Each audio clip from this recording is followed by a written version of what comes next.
कीमत आपको चुकानी पड़ेगी प्रशासन शासन के लोगों। ये बात आप याद रखना। मैं व्यवस्था देख के आया हूं। अगर हमारे लोग जिम्मेदारी ना उठाएं तो ऐसा लगता है कि अब कुछ भी नहीं हो रहा है। ये बहुत गलत बात है। ये हम भी टेक देते, दोबारा नहीं चलने देंगे। अगली बार सत्संग होगा तो व्यवस्था ऐसी होगी जैसी दूसरे लोगों के लिए होती है। यहाँ आए हुए और वे महाराज रविदास सतगुरु सुमनदास जी महाराज के बारे में आप सभी को संबोधित करें। ये हमारी गुरु गद्दी है। इसका इतना मान है कि चाहे तो सत्ता को इधर पलट दे और चाहे सत्ता को इधर पलट दे। आप जानते नहीं हमारी गुरु गद्दी की ताकत। मैं आपकी एक बार संगत ने सतगुरु जी ने पूछा कि गुरु जी हम इतनी मेहनत करते हैं, पसीना बहाते हैं, तमाम तरह के संघर्ष करते हैं, जमीन का सीना चीर के फसल उगाते हैं, फिर भी हम गरीब बेबस लाचार क्यों हैं? तो सतगुरु जी ने कहा जो आप सबने मिलकर सतगुरु महाराज के आशीर्वाद से संसद तक पहुंचाया आप सभी ने, आज वो आपके बीच में अपना आभार व्यक्त करेंगे और सतगुरु सुमनदास जी महाराज के चरणों में नतमस्तक होकर जिनके नेतृत्व में ये खरीदी गई मास्टर हरिकिशन जी के चरणों में भी मैं नमन करता हूं। आज वो इस दुनिया में नहीं। आज हम यहाँ शांति से बैठे हैं, लेकिन इसको तैयार करने में बहुत बड़ा योगदान है। और गुरु प्रेमी गुरुमुखी जितने यहाँ मैं उनको भी धन्यवाद देता हूं, उनके पर चरणों में भी नमन करता हूं। मैंने उनके अलावा किसी दर में मत्था नहीं टेका पूरी जिंदगी। अगर किसी दर में टेका तो सतगुरु रविदास जी महाराज के गुरु घर में मत्था टेका। और उसका क्या सिला मुझे मिला और उनमें कितनी शक्ति है उसका उदाहरण चंद्रशेखर आजाद आपके सामने खड़ा है। आप लोग डरना बंद कर दो और इधर उधर जाना बंद कर दो। अपने गुरु घरों में जाओ, सब कुछ ठीक हो जाएगा। ये अच्छे लोग नहीं है जो डिस्टर्ब कर रहे हैं। सत्संग की गरिमा को बना के रखो। आज भी मेरे याद है, जब भी कहीं सत्संग होता था सतगुरु सुमनदास जी महाराज मुझे फोन करके ये भी नहीं पूछते थे कि मैं कहाँ हूं। मैं दुनिया के किसी कोने में हूं, देश के किसी कोने में आदेश देते थे, भाई परसों सत्संग आ जाइए। और मैं कहता था महाराज जी पहुंच जाऊंगा। ऐसी उनकी कृपा थी कि अपने आप सारी व्यवस्था हो जाती थी और मैं सत्संग के टाइम पे सत्संग में पहुंच जाता था। हमारे तमाम जो जिम्मेदार लोग हैं वो जानते होंगे, मैंने बहुत सारे सत्संग हजार किलोमीटर की दूर से आगे पूरे किए, क्योंकि उनका आशीर्वाद जब कोई कहता था, जब वो गुरु गद्दी में बैठते थे कि इनके सर पे हाथ रख दो, तो गुरु जी गुस्सा होकर कहते थे कि हाथ क्या, मेरा पूरा आशीर्वाद इसके साथ और एक दिन पूरी दुनिया में समाज का नाम रोशन करेगा। इतनी जोर से चिल्ला के वो कहते थे। और जिस दिन वो इस दुनिया से गए, दूर हुए, ऐसा लगा कि सब कुछ रुक गया हो। लेकिन मैं धन्यवाद दूंगा इस गुरु गद्दी पे नसीब जो महाराज गोवर्धन दास जी है, उनके सहयोगी ने भी इस मिशन को फिर से खड़ा कर रखा है। मैं उनके चरणों में भी नमन करता हूं। मेरा आपसे दिया, विरोधियों ने उस दर्शन को दुनिया के बीच जाने नहीं दिया।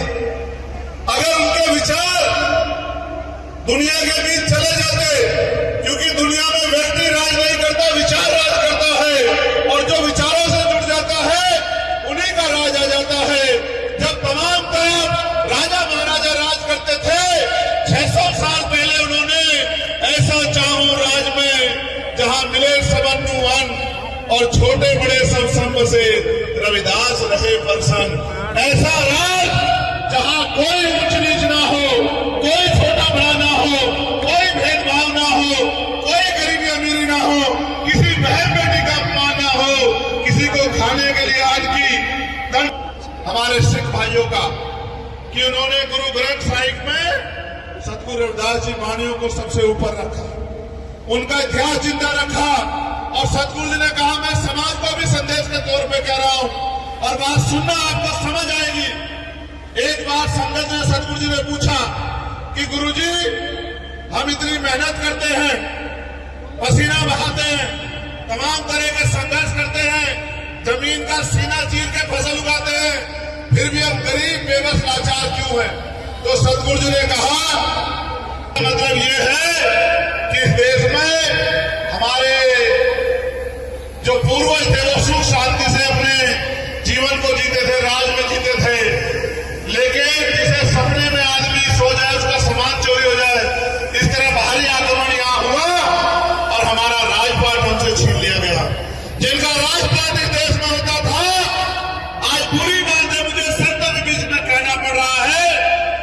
उनकी बच्चियों पे भी जुल्म जाति की जाती है, मूछे रखने पे, पगड़ी पहनने में उनके साथ जुल्म किया जाता है, यहाँ तक कि घोड़ी पे बैठने पे भी जुल्म किया जाता है।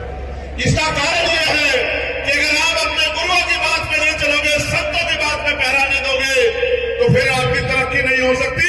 आप किसी के बाप को बाप कह लो, लेकिन अगर आप अपने बाप को बाप की रविदास मानुष करी बसन्नु सुकर है दो ठाव एक सु स्वराज माही दूसर मरगट गाओ।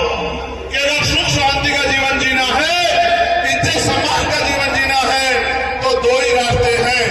पहला, स्वराज माही अपना राज लाओ, और अगर राज नहीं ले पाओ तो सुख शांति मिलेगी मरने के बाद शमशान घाट कब्रिस्तान में। अगर जीते जी चाहिए तो स्वराज लाओ, अपना राज लाओ। आज देखो लाखों की संख्या यहाँ है, तो मुझे कल ये बताना कि आपकी जिंदगी में सब अच्छा हो गया है क्या? सब अच्छा तब होगा जब आपका राज आएगा। और मुझे कड़वे शब्दों में कहना है, महाराज जी यहाँ बैठे, महाराज जी किसी और का सत्संग होता है, ऐसी व्यवस्था होती कि पत्ता नहीं हिलता। ये प्रशासन के लोग हमारी हैसियत सब नहीं समझते। जितने लोग यहाँ कहीं नहीं किसी गद्दी में इकट्ठा होते होंगे, और वहां 40-40, 100-100, 200, 500 पुलिस वाले लगकर व्यवस्था करते हैं, किसी को खरोच नहीं आती। और यहाँ तो अगर ये हमारे पहरेदार ना हो आपके, तो यहाँ रास्ते भी बंद हो जाएंगे। मैं प्रशासन से भी ये कहता हूँ, याद रखना, अगर अगली बार जब सत्संग होगा और व्यवस्था अच्छी नहीं हुई, तो चैन से सोने नहीं दूंगा आपको। मेरी बात को अच्छी तरह कोई गलतफहमी मत रखना। ये मत समझना कि रविदासों का सत्संग है और इसकी हैसियत नहीं। हमारी हैसियत ऐसी है कि जब दिल्ली में गुरुग्रंथ फूटा था, तो हमने दिल्ली के तख्त को 24 घंटे में, इतने हल्के मत समझना। ये जो बाड़े में लोग बैठे हैं, ये हमारे सर माथे हैं, ये हमारी पगड़ी है, ये हमारे गुरु, हमारा सम्मान है। और अगर इनके सम्मान पे आ जाएगी तो फिर इसकी कीमत आपको चुकानी पड़ेगी। प्रशासन शासन के लोगों, ये बात आप याद रखना। मैं व्यवस्था देख के आ रहा हूं। अगर हमारे लोग जिम्मेदारी न उठाएं तो ऐसा लगता है कि आप कुछ भी नहीं हो रहा है। ये बहुत गलत बात है। ये हम भी टैक्स देते, दोबारा नहीं चलने देंगे। अगली बार सत्संग होगा तो व्यवस्था ऐसी होगी जैसी दूसरे लोगों के लिए होती है। तमाम परेशानियां रास्तों पे, ये रास्ते भी नहीं बने। ये हमारी गुरु गद्दी है, इसका इतना मान है कि चाहे तो सत्ता को इधर पलट दे और चाहे सत्ता को इधर पलट दे। आप जानते नहीं हमारी गुरु गद्दी की ताकत। मैं आपके ने कहा, बेगम का मतलब है बिना गम का राज। जिस राज में किसी की जिंदगी में कोई गम ना हो, जब तक बेगमपुरा नहीं बसेगा, भारत की तकदीर बदलने वाली नहीं है। और बेगमपुरा दर्शन को इसलिए छिपाया गया, इसलिए दबाया गया कि लोग बेगमपुरा दर्शन से ना जुड़ जाए।